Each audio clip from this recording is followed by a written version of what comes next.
Okay, welcome everyone to PasswordsCon track, the 6 p.m. talk. Just a reminder to thank our sponsors, Adobe, Diamond sponsors, Adobe and Aikido, and also our gold sponsors, Dropzone AI and Profit. Obviously, with them and all our other sponsors, volunteers, and of course, you guys are what makes the conference what it is. So thank you very much for that.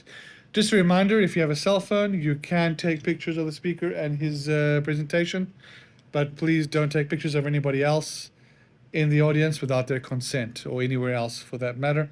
There's no need to record anything. It has been recorded and streamed already. They'll all be available to everybody afterwards. Cool, so let's get into it. Cracking hidden identities, understanding the threat surface of hidden identities and protecting them against password exposure. Introducing Eshed. Hey guys, how are you doing? So I get the slot in which everyone needs a coffee and a cake. I'll try to do my best and not bore you to death. And if you have any questions, feel free. I'll also leave 10 minutes at the end for Q&A. Today we'll be talking about hidden identities and risks that they impose to the business. First of all, presenting myself, just so you get context to whether I'm just, a clown that infiltrated B-sides, or do I actually provide some sort of additional information? My name is Eshed. I'm the co-founder and CEO of Lyric Security. We're a browser security company. That means that we track what employees do online. Online is where they do stupid. Stupid is a big factor in password weaknesses and all kinds of identity risks. In the last decade and a half, I'm doing primarily AI development and security research. And historically, I was leading takedowns of botnets and putting people in jail. So if you do break the law, make sure not to use your own device as a testing environment for your malware, because then people may get your data and understand who you are. All right, so a little bit about what Lyrics does, just so you get some context to what kind of data we have and what we're trying to do. We're a browser security company. We have a tool that's get deployed as a browser extension to any browser. And using that, we just analyze what employees are doing. And the claim to fame, or what we're trying to get, is actually seeing what employees do in real life. So that's kind of like, videos of what your pets are doing when they're at home. We have that experience with users in their day-to-day environment. And we see what kind of activities they do without asking them to make any kind of changes to what they do. So our database, or our data source, is actual activity of users. Whereas most organizations, where they try to apply identity security policies, they fetch data from their IdP, from their Entra, etc. So that's about us. Today we'll be talking about a couple of things. We'll understand what are hidden identities and why there are so many of them. We'll understand a little bit of the risks associated with credentials on hidden identities, and then discuss a little bit of what can you do about that. I'll use a little bit of analogies during that. I like analogies. It doesn't mean that I'm that good with analogies, but just for you to expect. And I want to start with going backwards from when something really happens badly. By raising your hand, how many of you are actually practitioners within security teams of companies? All right. So effectively, when you, like in most organizations, when you do your day-to-day work, especially in security architecture, you try to get the best of version of yourself as an organization, so you get prepared for the doomsday. So getting as much as possible behind federation, with the MFA, with all kinds of security controls. In real life, when a shitstorm happens, pardon my French, there will be something that's unexpected. For example, someone calling help desk and removing MFA, or some sort of an anomaly, or some sort of a user just lost his device somewhere, or just I saw someone in the hotel at the VDR just connecting to his Gmail from the FedEx office because he just had to print something. All of those things turn real life a bit dirtier than it is. So I believe that how good you are in theory, in real life you'll be at best 80% of that. So the real question is, how good are we at our full potential? Because in real life we won't really be that good.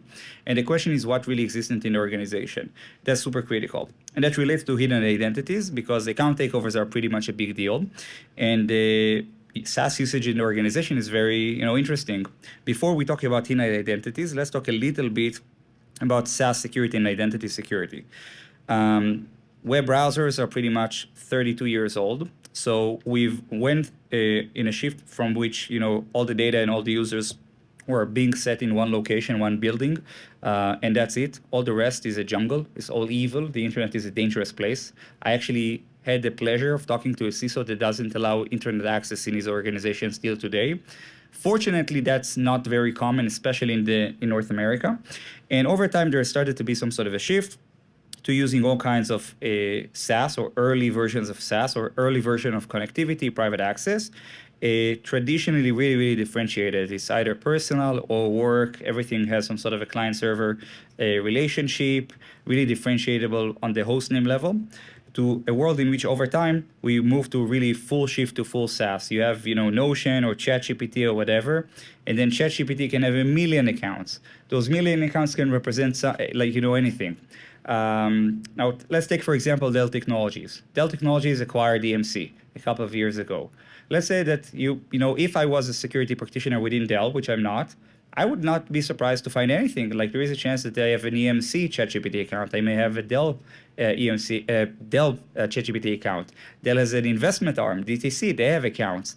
They have all kinds of activities. Some users use WhatsApp to pass business information. What is LinkedIn? What's work related? What's non-work related? And what are the boundaries to really disallow users from doing things? Eventually, in real life, I can share an example. I have a client that had an account takeover coming on a personal webmail. So they just attacked his personal Gmail and using that to communicate with peers and colleagues. This world is starting to be really, really meshed or like really gray. It's really hard to differentiate between good and bad with regard to user activity. Eventually, all of that is becoming the battlefield of interactions between users, applications, and data. Because eventually, malware can come from my personal, Outlook, can come from my company Outlook. Most companies actually exclude on the firewall all traffic going to Azure, GCP, AWS, just because it's really hard to inspect all of that. So in this world, the identity in SaaS account context really matters. My personal ChatGPT is evil for my organization. My company licensed ChatGPT account is really great. If someone takes over my personal ChatGPT account, no one really cares. But if someone takes over my account of the business context, that can be used to actually do lateral movement into company resources, putting aside a note that adopting AI inside organization shatters micro-segmentation because that AI may have access to anything. So what really happens in real life?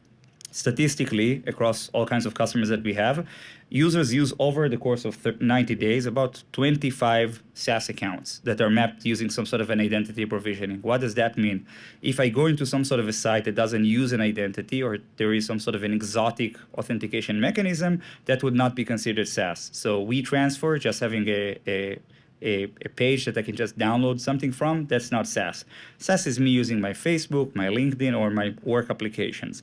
And that's what's happening within the course of 90 days. Naturally, over a year, it's way more than that because some users actually don't log into their bank account in 3 months. And then comes the question, within the work context, how many of those are good? How many of them are bad? So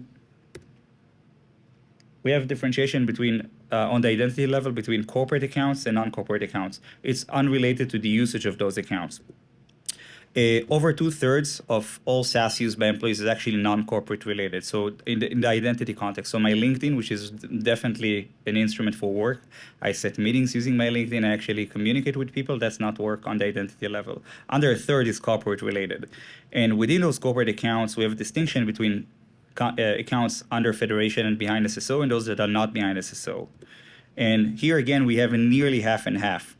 So all the things that are on the red are things that eventually IT and security don't really control, but they are really, really, really existent within the organization. That's a majority of user activity is done on accounts and SaaS applications that no one really has any effect over. And I'll use this movie, which I really like, as an analogy, which is, the good, the bad, and the ugly. Eventually, a lot of the things that are in the environment are a necessary evil. We can't really avoid them. It turns really political, really messy. And then you get into realities in which you have a password found on a data breach related to someone's, dating app, and that password is being used on another account, and that password is also used on a business account. And the ability of an attacker to chain non-work and work identity is becoming more significant. A good example for that is how users are consuming AI. And what we found, we have a collaboration with the Verizon DBIR, is that most usage of AI is done with either incognito or personal accounts. A part of that in my estimation, and that's not data-driven. It's just personal impression. The fact that a lot of graduates in the last couple of years were trained in universities and college to use AI, they already have prompts that are used to. They have all kinds of templates. So they do like to use that within their familiar environment, turning ChatGPT into their personal assistant, basically. And that relates to how they're being used within the work environment. And then let alone AI security. It's on the identity level. It's not a work application. It's something entirely different. And then comes the question in real life, how does the iceberg looks like for each organization? Now, I gave some statistics. The variance between organizations is huge. Some of those problems even scale over time and scale with size. So I don't have to check, but any successful business in the United States that's growing and has an M&A activity, someone is running about hundreds or thousands of domain names. Each one of those domain names may have all kinds of identity services. Each domain name and each account can be under a couple of provisioning solutions. Some users are chaining their Entra identity to a Salesforce identity to a GitHub identity, and there is some sort of a chaining that's really, really hard to track over time. And then you got all kinds of loose ends within that.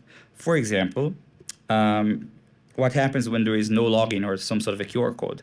What happens when it is connected to some sort of a password, but the password is behind a password manager? Many users at work actually connect passwords of work to their personal password manager that syncs passwords to another device. We talked about all domains, temporary accounts. If any one of you ever, filled in a security questionnaire, they're all done using temporary accounts and a third-party accounts. So most consultancy service companies in the world need to provide access or need to get access to customers' environments and are being federated to some accounts. So eventually, you have my account as a company, my personal account, but there is a chance that I'll have a client that they have their own AI environment or their own file sharing platform. They'll provision to me something that belongs to them. So I'll have Eshed at Gmail, Eshed at Layer X, and I'll have also Eshed at third party. And all of that has effect on what's happening in the organization with regards to pretty much everything. An example for that can even be that under the same application, on the same sign-in, I may be active on my personal LinkedIn and my company LinkedIn. So far, we're really scared. We understand that we don't really control. Organizations believe that they have proper visibility, but the majority of what's happening within the organization is actually not really controlled or monitored. And eventually, we understand that there is a problem with visibility, ability to assess risks, and provide enforcement. That leads us to part number 2. For all those hidden identities that I go back to the beginning. They're not behind federation. They're not prepared for shitstorm. They are all vulnerable to password risks. And the things that we believe we avoid by using YubiKeys, certificate pinning of the device, or any kind of identity enhancements are not applicable to them. Now that brings up a question saying, well, I believe that in my organization, users understand that corporate passwords should be more secure than personal passwords. And the question is, do you really believe that users apply better reasoning in the work environment than in their day-to-day? Okay, so with the nodding heads, I will avoid doing this survey. So what I'm about to show in the next couple of slides is based on a package of Dropbox called ZXCVBN, which is a standard package and library to assessing password strength, typically accounting for character types, number of characters, sequences, etc. Anything that's supposed to help avoiding dictionary attacks or a brute forcing. I won't go into examples, but it's very, very standard. Your bank account or your bank website are using them. Everyone is using this package, basically. And then we all believe this table that says how long would it take to break them before we move to post-quantum encryption mechanisms. And, we want users to use strong passwords so it would not be trivial to break them, pretty much. What we found over time, there is no difference in the way users are consuming passwords, neither with regard to the strength of passwords between their personal activity and work activity, but also how often do they rotate passwords. I personally experienced seeing accounts that the same password is being used for over 2 years on a specific account. And over time, we see more and more, changes, usages, reusage of passwords, eventually bringing up to reality that if I'm an attacker and I want to get to some sort of an organization, what do? I search, first of all, in all kinds of dumps for user credentials. I create myself some sort of a sub-dictionary of all those credentials that were found, and then I try to reuse and resurface them across all kinds of SaaS environments used by employees. Eventually, it's just a matter of time and how hard would it be for me to get inside. Recently, I hired a few folks in the United States. All of them got some sort of a social engineering attack over mobile, sending them a text that, hey, it's Or. I would like you to do something for me, best Or. And all of them then sent me an email. I got an overly formal text from someone. Was it you? It doesn't sound like you. I was blessed with an inappropriate communication skills. So all my employees were able to detect that it doesn't sound like me. But eventually, there is some sort of a mechanism going behind, searching on Google what's an employee's phone number based on new employees within the company. Actually, there is a lot of automation behind the scenes. And all of that is supposed to lead eventually to the removal of an MFA, or very, very, very elegantly to using the fact that new employees just getting their new device. So IT is very, very, very used to the fact that they have to reset MFA multiple times. So it's just a really good, really sweet point in time to get in, but the attack is already pre-made with credentials and dictionaries. So this is the breakdown in terms of password strength. I didn't make this chart. The color choice is horrific.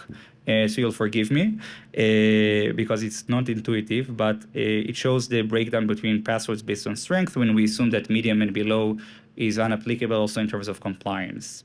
I'll let you review this for a second, but basically the differences are so mild, it's really hard to detect. Now, that's how strong is my account environment. Then we have questions about the users themselves, because users do stupid, and stupid has a really big effect because someone will actually fall victim at some point to that social engineering attack or to that attempt to remove MFA, and it's just a matter of time. So we have those users that have credentials that were already exposed in public data breaches, and we're talking about data which is significant and relevant, something that could be used for social engineering. So about 1 of every 5 corporate users has been involved in some sort of a significant data breach. About 10% had a breach that contains passwords or something that could be used, and eventually, I don't know if most, but many users, a big chunk are using the same passwords over decades. They don't really change so much. And 61% of users that appeared in breaches containing passwords appeared in more than breaches than average. So what it tries to express that the distribution between users and breaches is not equal, and there is some sort of a focus area in some users that have a lot of data floating outside. Now, from that point on, an attacker has to decide what to do for those shadow identities within the environment. And thankfully, there are all kinds of things they can do. For example, using social engineering, like many organizations are experiencing, phishing and evil proxy attacks, credential stuffing, just using some sort of a dictionary. And then another mechanism would be to use malware extensions to sniff passwords or steal cookies in real time. So we go back to the beginning. We assume that identities are kind of like they enjoy an onion protection with a lot of layers. We use a strong password on top of that, MFA, federation, anomaly detection, governance layers, and then the attacker is pretty much starting to peel those layers until it gets to a point in which the attacker gets close enough to the asset, making it as simple as it used to be 10 years ago. And then comes the question, where is that risk area really focused at? We see that about only 2% of users, 1 of 50, have a combination of, they use plenty of shadow SaaS in the work environment, traditionally with weak passwords, and they have a lot of data being exposed in all kinds of breaches. So in real life, what will happen is that you'll see that the same users pop up negatively on the same, on the same data fields. So they'll have a lot of shadow SaaS being used because they're not used for provisioning or God knows what. They may use sticky notes on the screen to remember passwords. They will use typically very weak passwords with sequences or the same password over time. And because of that, they are typically involved in data breaches. So the fact they use passwords is really correlated with the fact that they are involved in breaches. I'll say that what's not apparent here, that there are other aspects to identity security. For example, how often do they rotate passwords? How likely are they not to pass a security awareness test? And how likely are they to really get into a website that has some sort of a malicious payload? And you see the same names or the same users popping up again and again. In other words, 2% of users are actually causing the most risk in terms of identity attacks and account takeovers. So it means that if we find those 2%, we're very, very, very likely to be able to reduce the attack surface significantly. Now, when I look over time at all kinds of attacks and incidents, there is a statement, we weren't surprised that it was that user. Eventually, I think that, by the way, simulations that take into account all of these aspects have a high likelihood to provide value. And that's, attackers understand that. They also understand where to find and where to look for those users. Then comes the question, what can we do with regard to those hidden identities to adding security to them? So the problem starts with visibility. Most organizations really don't have any visibility whatsoever to credential usage within the environment. It's all theoretical. Most researchers also look at this domain from the application standpoint. So they own an application, they see how users are consuming passwords on that application, and we're missing all that hidden piece, which is applications that are not managed by the organization. So visibility is critical. Then the ability to enforce identity practices and get some sort of a control on the identity flow and add additional security controls by assessing risk, assessing credential exposure, and the likelihood of a user to be within a dump is also very, very critical. Different account types have different risks associated to the organization. That's actually quite significant because I'm going back to the actual problem. With non-corporate accounts, many things can happen, but it's primarily the ability of a user to upload sensitive data to an unsanctioned web application or to steal data that would typically happen on a personal web application, regardless of the fact that those apps are also targets of attackers for an account takeover. A good example, by the way, that I really recommend on reading is, I forgot the name of the company for a second, Dragos. Dragos had an incident in which a contractor that was supposed to join the company had experienced an account takeover on his personal Gmail before joining Dragos. He got the initial access to the Dragos systems to his personal email, for example, access to his work email to his personal email. A nation state was able to pick up those credentials and eventually to log in. I think it's one of the best cases of an attack leveraging a personal web application that was publicly exposed. Dragos has done an amazing IR job, and I really recommend reading on that. Eventually, the ways to mitigate this risk is first of all restricting the usage of non-work SaaS within the environment, within the organization, if not fully blocking, and then restricting last mile activities on those applications as well. So checking both usage on the app as well as the way the passwords themselves are being used. Then we have the shadow SaaS part, the ugly, the non-SSO accounts. This problem is actually quite bigger than that because not all SaaS supports SSO, and in many cases there is a licensing problem with that regard.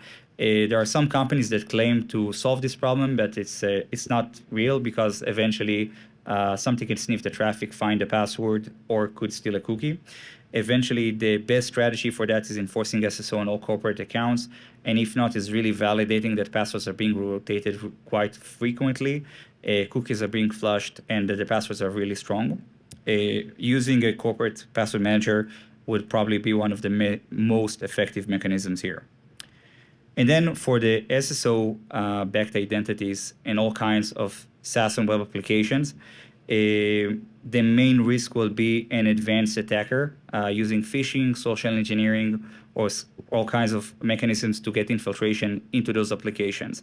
With this regard, getting very strong controls on user activity within websites and strong SWE capabilities is significant.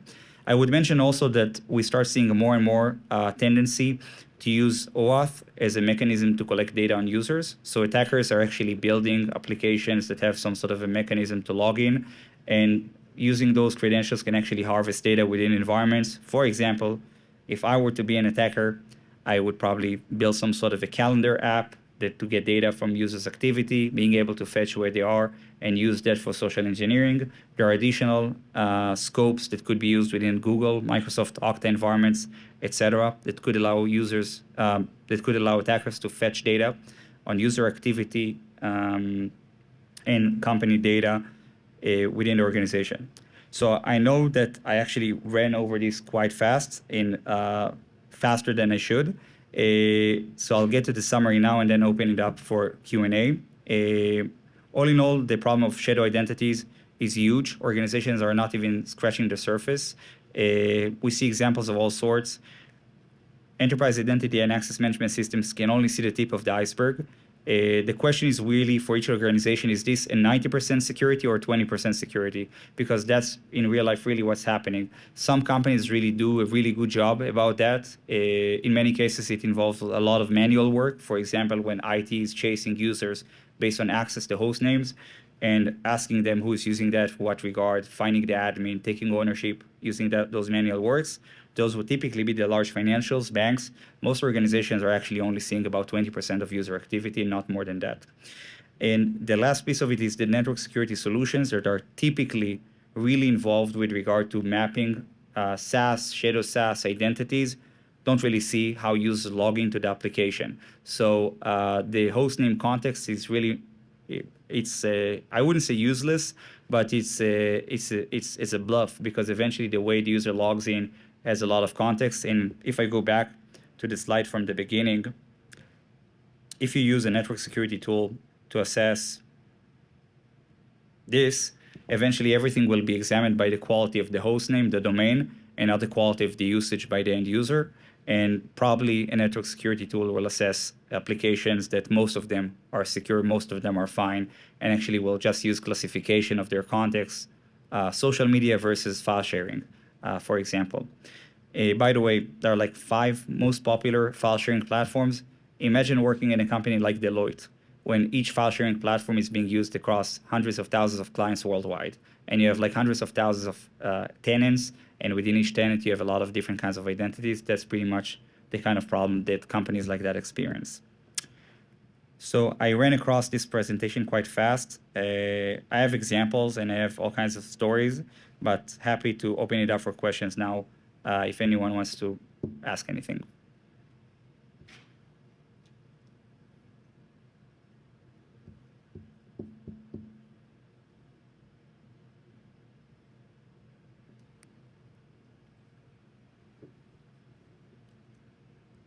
Hi.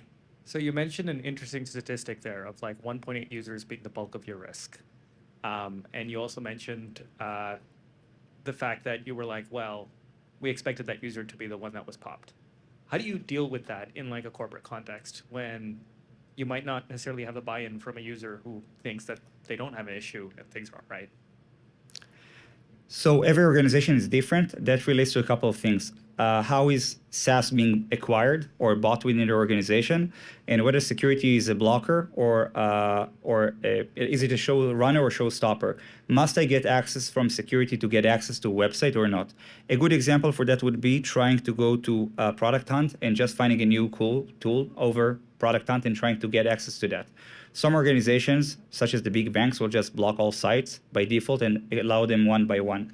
For companies in which websites have access that is allowed, some organizations are actually not allowing federation, so users are forced to use their personal webmail or are forced to use username and password. So companies that don't block on the network, actually their condition gets worse. And then comes the question, how is the payment being done? So organizations that can follow the money and find the admin of the application typically do some sort of a manual work. They review emails on invoices of SaaS and password resets, trying to understand who runs what. In those cases, they'll just find the admin and try to get access to that admin. Most organizations honestly don't do anything. That's like the reality. Hi, so good talk. At a former organization, I worked with so me and like all the other part-time teenagers got provisioned accounts, the Microsoft SSO, but we were expected to use sensitive systems that could both log in using SSO and personal Gmails that we literally gave to our employer during onboarding. So how do you address having a system secured by SSO, but you also have that weak point of personal logins? So a very good example for that is developers connecting a company GitHub to their personal account for all reasons. It's a problem, and that like most organizations don't do anything about that. I think that the real question is whether your aim is data security or access security. So in some companies, the mapping of SaaS is attributed to DLP and finding where data is, and that also has some sort of a leg into compliance.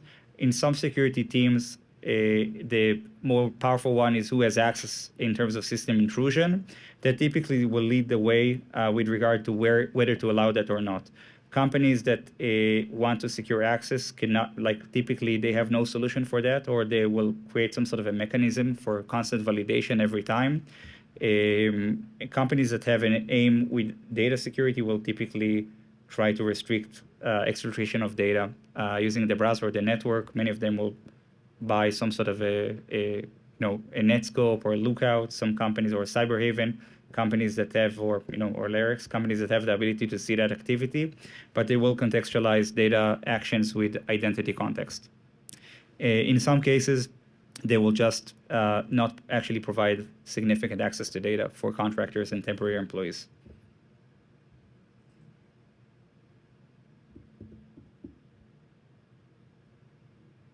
All right.